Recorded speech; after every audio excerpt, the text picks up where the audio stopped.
In today's video, we're reviewing Deepstash and answering one simple question. Is it actually worth your time and money, or is it just another overhyped productivity app?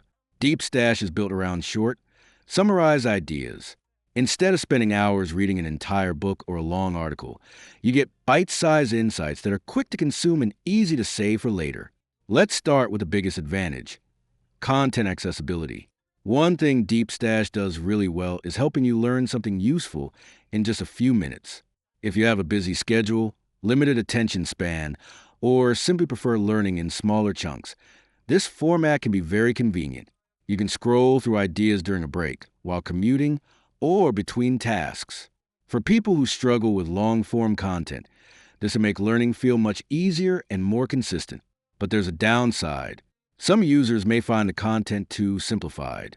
Certain ideas can feel generic, especially when the focus is more on motivation and quick inspiration rather than detailed, practical knowledge. So, if you're looking for deep analysis, academic-level learning, or detailed step-by-step frameworks, Deepstash may feel a little too lightweight. Now, let's talk about pricing. The free version has limitations, including restricted access and frequent prompts to upgrade. So while the free version can give you an idea of what Deepstash offers, it may not be enough if you want to use the app regularly.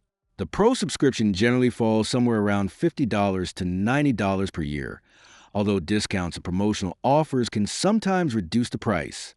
With Pro, you can get features such as offline access, unlimited saving, and access to full learning journeys, which organize related content into more structured learning experiences. If you use Deepstash every day, these features could make the subscription more worthwhile.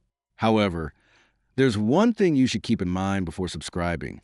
Some users have reported frustrations involving subscription renewals, cancellations, and refunds.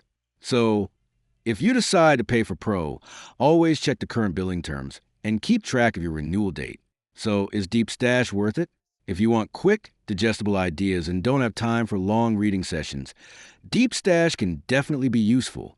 But if you want deep learning, detailed book summaries, or serious academic knowledge, you might be better off looking at other options. Overall, I'd say Deepstash is more useful for quick learning and inspiration than deep education. It can help you discover new ideas, but it shouldn't be considered a replacement for actually reading and studying in depth. What do you think about Deepstash? Is it worth a subscription, or is it just hype? Let me know in the comments. And if you found this review helpful, make sure to like the video, subscribe to the channel, and turn on notifications for more app reviews and useful tech videos. Thanks for watching.